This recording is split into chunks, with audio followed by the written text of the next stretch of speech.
Welcome to another CEO Wisdom podcast with Angie Manson, round two.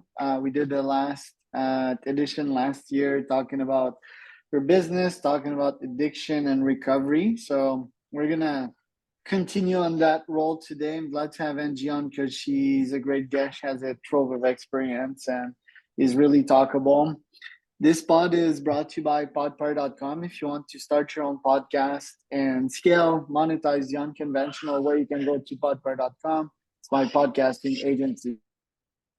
Angie, welcome to the pod. Glad to have you on. Can you tell us a bit more about yourself and what you're up to nowadays? Thank you. Thanks for having me on again. Oh, a little bit about myself. Well, I ended up in running a drug rehab because I struggled with my own addiction almost 30 years ago. And I was given the opportunity by the judge to go to rehab instead of prison. And I took advantage of that and I never left. So back then, it was a very small little operation in the executive director's house. And from that point, me with him, we started to grow it. Ultimately, he turned it over to me, and then I've helped grow it ever since. So now that's pretty much what I do. I also have a podcast, and yeah, what else do you need? What's been new this year? Like, what have you been focusing your time on? Well, I know for myself, I've really been delving even more into personal development.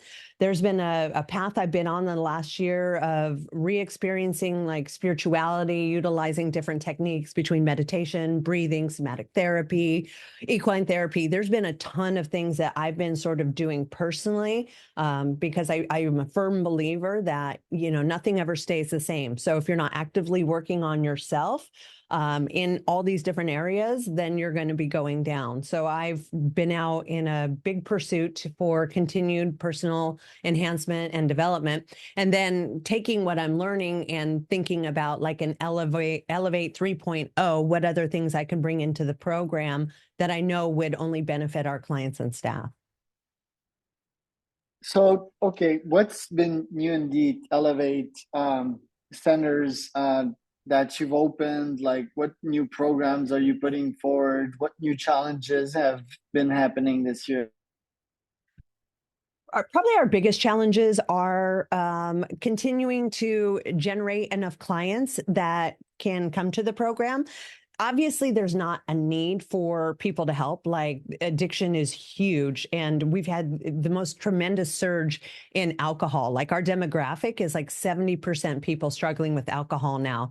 So it's not a matter of a shortage of people to help, but it's getting everything lined up so that we can help them. And so it's insurance, it's private pay, it's finding people that have the means to take 30 days off, 60 days off, plus have the money, plus have the insurance. So that's the continued, I think our toughest thing to combat is to get enough people continuously in to be able to help.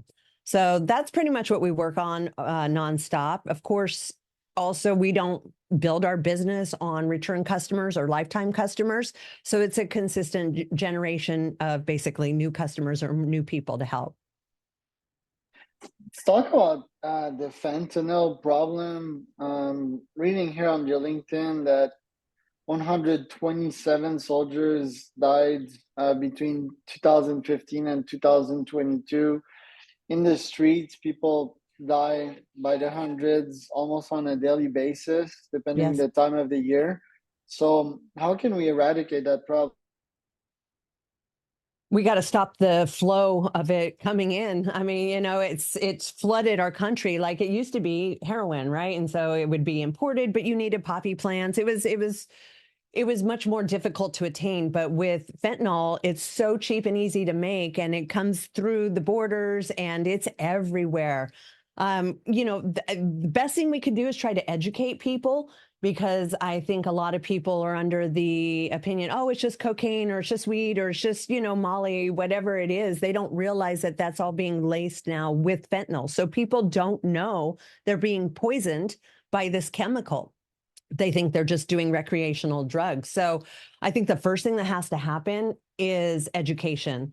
I know they're putting a lot of emphasis on, no, no, just more Narcan. Let's get, more means of resuscitating somebody if they OD, which is nice, but that's kind of like after the fact. Like, I think we really need to focus, instead of all that money on, supplying Narcan everywhere, let's utilize that to help get people effective treatment so that they're no longer a threat to themselves.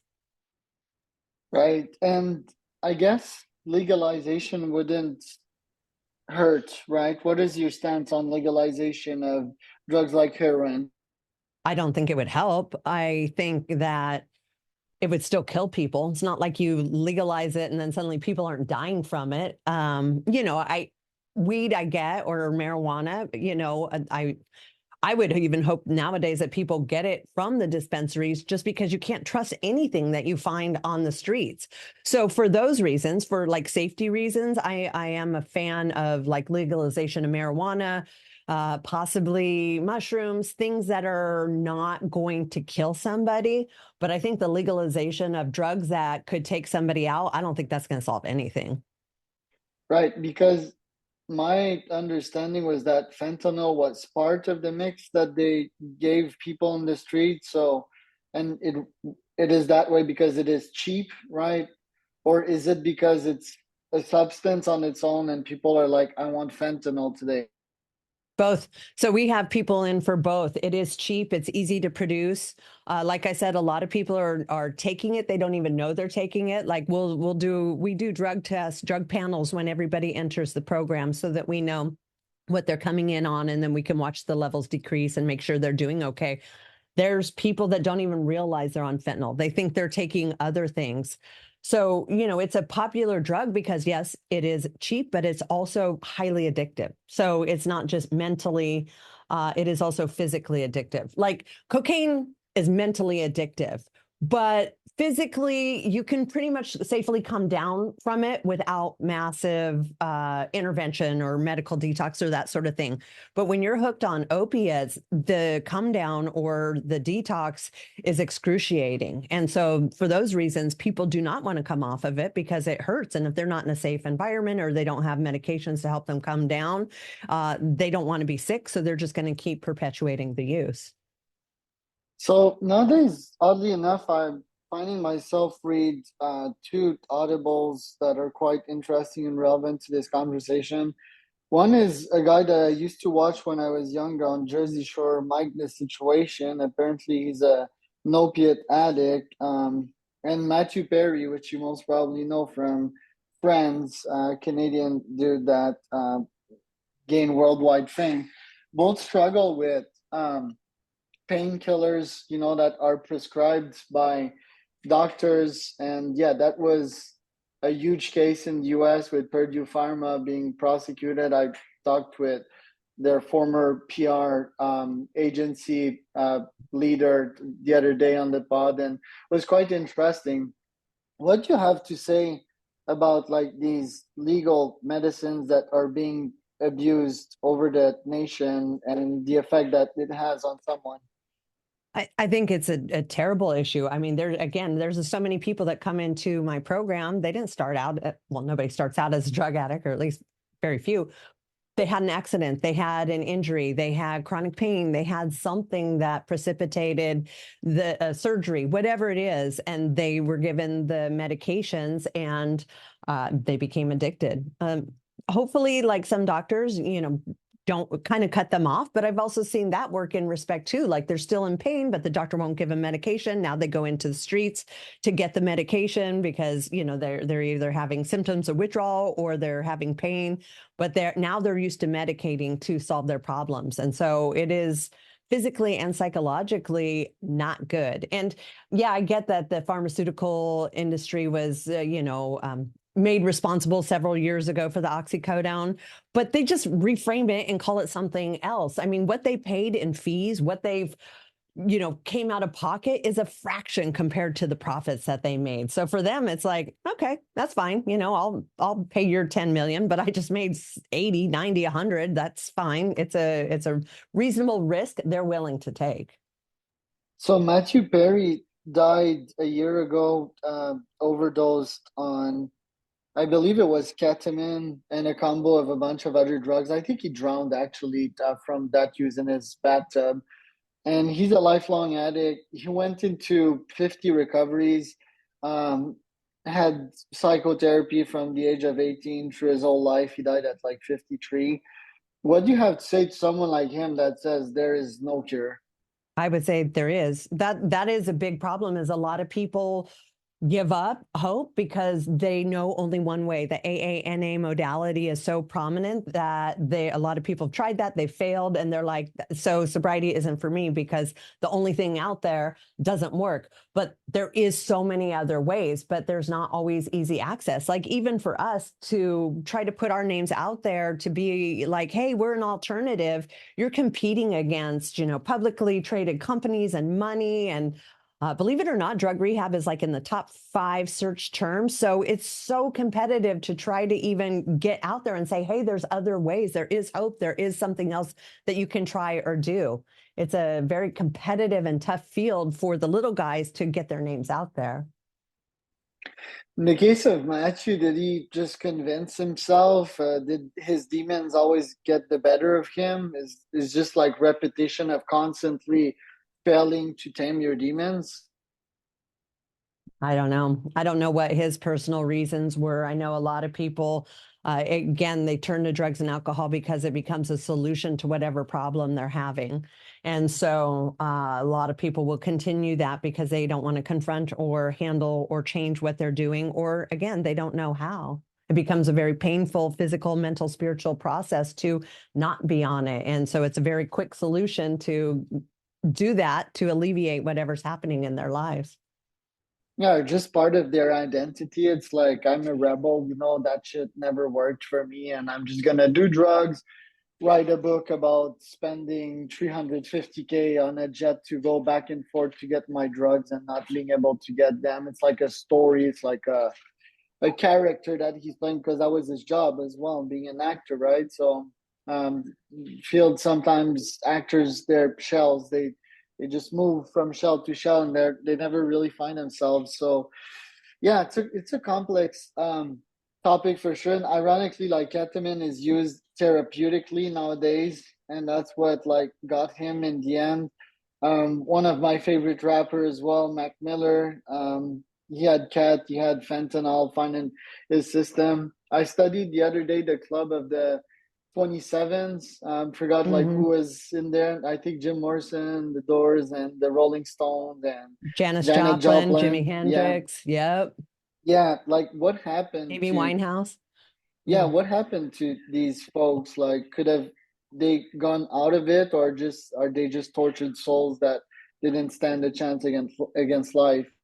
Possibly. I do know like artists very much struggle, like you said, when they're high, it becomes part of their identity. And then when I mean, I would never want to be famous for anything because then people know them as that person. And so then when they try to clean up, they're like, oh, you're boring. You're this, you're that. They probably get a lot of evaluation of, you're not you. What's wrong with you? And it's like, well, the me was high. Now I'm trying to do the right thing. And it's like, yeah, yeah, yeah. I don't know who you are, but I want that guy back, So I think it's probably very difficult for them to bust out of that because of they're such under scrutiny and public eye and a persona, and they have to live up to this certain thing that's probably very difficult for them unless they're willing to totally own their story, maybe bring people along as part of the process, and then deal with whatever public scrutiny comes from them not being the person that people grew to love and know.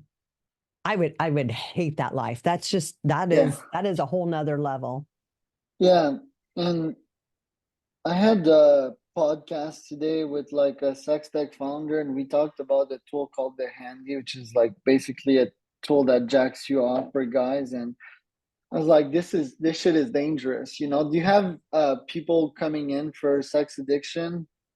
No, I mean, it may be as a side effect from drugs and alcohol, but not as a primary concern for us to handle. We're not necessarily equipped for that. We have community living, guys and girls. We can't have anybody that can't control themselves in that type of environment. Now, right? I would love to someday, utilize the technology that we've created with Elevate and use that in specialty areas like just sex addiction, eating disorders. We are fully confident that we know like our modality could be tweaked a little bit and used in any of those and give maximum gains. But mixing like the populations would probably not be the best. Like vets, like I would love to have a center that just specialized with vets, which would require more intensive like therapy than what we do, but I think we could utilize the same stuff to help those people as well. And am I wrong in saying that the sex addiction is less life-threatening than drugs and alcohol? I would assume so, unless they're into like the choking thing, in which, they could one big orgasm that could be dead. So I don't know. But for the most part, I mean, I would assume it's not quite as dangerous, but who knows? I mean, people get into shit, and then the more they get into it, the more they need to satiate themselves. And I think that could end up in some dangerous territory for sure. I'm not sure about the choking thing. Haven't heard of it, but Mm. again, I can identify, well, not me, but I can identify the trend of trying to get you high, whether it is by the chemicals that are released once you have that orgasm, whether it is choking yourself unconscious. So it seems that the human has a need to get high. Um, Last week I spoke with the CEO, and he does quarterly uh, psychedelics or medicinas retreat, like with ayahuasca and so forth. I did shrooms slash psilocybin 4 days ago. I'd like to do it quarterly because it's really insightful. So it seems we have that, not that need, but that fascination to get in high. But this is like being in a different place. You don't get high for the feeling, that you get high for the experience and what you can bring with yourself. So how fine is the line between like doing dope just to feel good or just because you need it, and doing medicine such as ayahuasca, psilocybin to get insights? Yeah, I think it's a slippery slope. I mean, if you're someone who's never had a problem with addiction, then I think, doing mushrooms or ayahuasca with a practitioner. Like, I don't think people should just go out, let me just do it recreationally and hope for the best, because I think that could be dangerous as well. But if you're there with a practitioner who understands, can get you through it, I think there is some deep, dark, like amazing work that could be done of stuff that's under the surface that people may or may not ever find without it. However, when you're dealing with addicts, and they get that sort of that feeling, now all of a sudden they want to go not quarterly, let me go every week. That was great. Let me do more. And so when there's someone with an addictive type personality, it's a very slippery slope. And I would never recommend that as a therapy because I don't know that they could control it. Yeah, the analogy with addicts is like a hole to fill. Um, how can we fill that hole? Is it with psychotherapy? Is it with like healthier habit? How can they fill that hole and like have it scarred and scale from there? Yeah. And so that's what I teach in my program. I think you have to, as a human being, we have to be operating at our best in all areas of our life. So physical, there's got to be some working out. You've got to do something to help your body. And that also includes eating well, because if you're eating like crap, you're going to feel like crap. And so when an addict feels like crap, guess what they want to do? Go take drugs to feel better. So eating and exercise is paramount. I would also say personal development. Like I've gotten really big into not just meditation, but breathing meditations this year with the breath. There's so much power in the breath. There's even breath exercises that you can do that release natural DMT, things like that with long breath holds, where it almost simulates that high feeling, but it's really just you're high on your own breath. And so I think that's an amazing tool that people can use, and it grounds you into your body, into the present, into the now. I also think, like education, like podcasts, like learning, like those stories, like read Matthew Perry's story, David Goggins, like any of these things that can inspire you or keep you learning mentally. And then emotionally, I think there's got to be an outlet, whether that's, working with someone. Like I have a mentor. Most of the high achieving entrepreneurs I know, we all still have people that we go to. Even though we're helping others, we still need an outlet for ourselves as well. So I think if you were as a human being to focus on all four of those areas and make sure that you're excelling in all of those, that's the cure. Goggins is a sage over time. I feel that like a bunch of self-help people, they've explored a bunch of facets of the mind, but very few people have imposed massive pain on themselves. I think that pain is wisdom. I think that pain scales. What do you have to say about pain and finding wisdom in it? I agree. I mean, I'm a huge fan of creating adversity for yourself that's uncomfortable, because I think if we don't self-impose it, life will. So like for example, like I do a cold plunge. I hate it. I hate the cold so much, but for me, I know it's good for me physically, but it's also very good for me mentally, because it creates that pain and almost like that overcoming every single time I do it. So I do believe there's a lot of value there. And I believe that, when we become comfortable, we become complacent. And so it's important to continue to challenge ourselves, which can be pain, whether it's in the gym, it's running too far, it's the cold plunge, like whatever it is, we got to be creating this adversity so that there's growth. Are there good addictions, like addiction to sport, to money, to breath? Yeah. I mean, I'm a CrossFitter, so the running joke with CrossFitters is like it's like a replacement drug. So I think there's a tremendous benefit in that. I'd much rather somebody be addicted to CrossFit than heroin. Right. The podcast, you've had tons of self-help expert on there. Like, what has been some of the greatest insights you've got? Oh man, I just had a lady on Monday, and we were talking about she was a sufferer of chronic pain, and after 30 years of being on medication her whole life for this injury, she finally found the place that took her off of it, and so she's been on a path of helping others as well. And she utilizes it's called generational healing, where you're like not just healing yourselves, like quantumly, you're healing behind you and in front of you. So there's some fascinating, like different kinds of therapies like that. Like I said, the equine therapy, I know a lot of mental mindset people who are, big about the routine, the visualization, the, wheel of life, like you name it. I've had people on there, and I find value in all of it, because there's no one size fits all. So a lot of people, it sounds different coming from over here, even though it's the same thing they heard here, but they resonate with that. So I think the more that you can expose yourself to, you can find the thing that works for you. Think humans, they tell themselves stories, like, oh, I've been injured for 30 years and so forth. I think the insight I just got from listening to you is that you can tell yourself a new story, right? Even Mhm. if it's not true, you can tell yourself a beautiful story that will propel you in the future, just like you can tell yourself a negative story that will define your life for the next 30 years.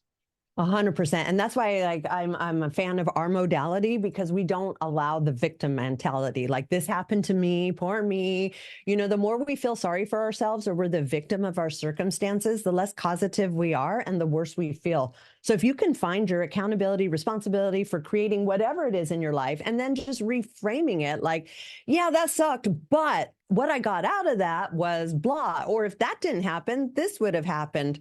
So I think so much of it, like you just said, is just reframing, same stuff's going to happen to us, but how are we perceiving it? Is it happening to us, or are we somehow co-creating what is happening, which then makes us feel a little bit more powerful of like, okay, well, if I created that situation, what can I create to get out of it?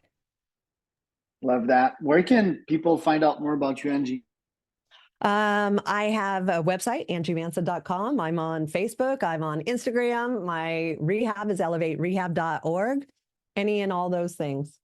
My podcast, Going Rogue with Angie Manson. You name it.